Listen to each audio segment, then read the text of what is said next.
Morning.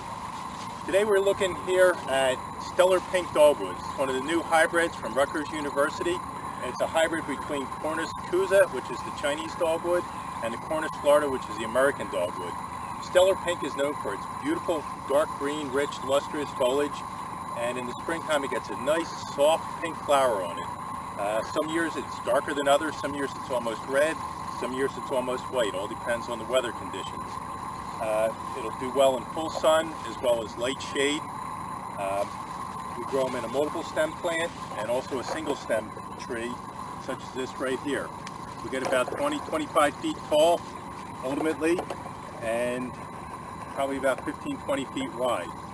Again, it's a nice choice for your garden. You can find these at Highland Farms, and remember, Stellar Pink Dogwood.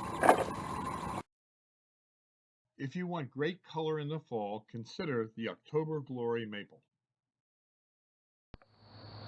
This is an October Glory that we're growing here at Highland Hill Farm. We planted this bad boy in the springtime and they did fantastic. We got them in right at the right time. Sometimes you got lucky, and we got lucky this year. Put them in, they were probably 3/8 of an inch caliber. They probably went up to there, and they really filled out real nice, thick and full. We have our irrigation going on through, so if we want to turn on the irrigation, we get water onto them. We put fertilizer on them twice, once when we planted them and once in the middle of the summer when we had some real good rain. And we had a good shoot in the early spring come out, and I guess if you can see it, that's basically from here, from there, our prune mark, to there. That was in the spring, and then from here to there is a new flush that they made on. And not always, but this year we did really well with them when we got our second flush coming on. If we keep on keeping them watered, they'll continue to keep on growing for this year. And we might get this up to a good 7/8 inch trunk caliber on the tree for this year, and we'll be doing really well. If we do that in the fall, we'll probably come on through and do another trimming on this. If they don't grow anymore, we probably just let them go. But if they do continue to grow, we will trim them. But we'll wait till the leaves fall off and we can see the branch structure a little better before we make our determination on when and how much we're actually going to cut off. Some of them we will have to do, and a good example, I saw them when I was driving down here, but if we see anything like this guy over here with this coming up on the bottom, we'll definitely have to trim that off. And what do you call that? Well, The water spout? that's not really.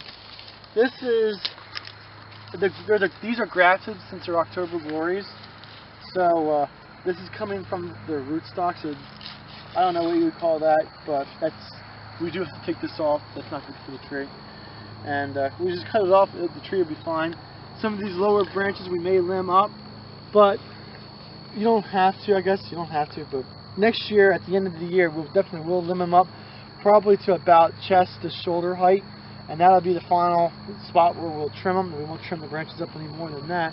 But if this continues to grow out, suppose that this branch right here grows out another 6 inches, then we'll come back and lop it back so it's not like real loose then. It makes it tighter if we do that.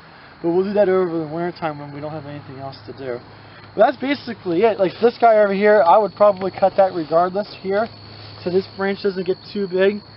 And when we go through and we actually limb it up to there, it won't be too big of an injury for it. So that will be cut, but not, the branch will be cut, but this will be knocked back so it's not too big of a branching forming on it. You can see this guy over here is kind of the same thing we're worried of. It's a real heavy branch going into it, so we'll probably knock that back so this doesn't grow as thick and as full. And then when we do actually take it off, it won't be a big injury. It'll heal over or grow over, compartmentalize, or whatever you want to call it, without a problem. It won't be a mark on it. So I would think this is doing very well.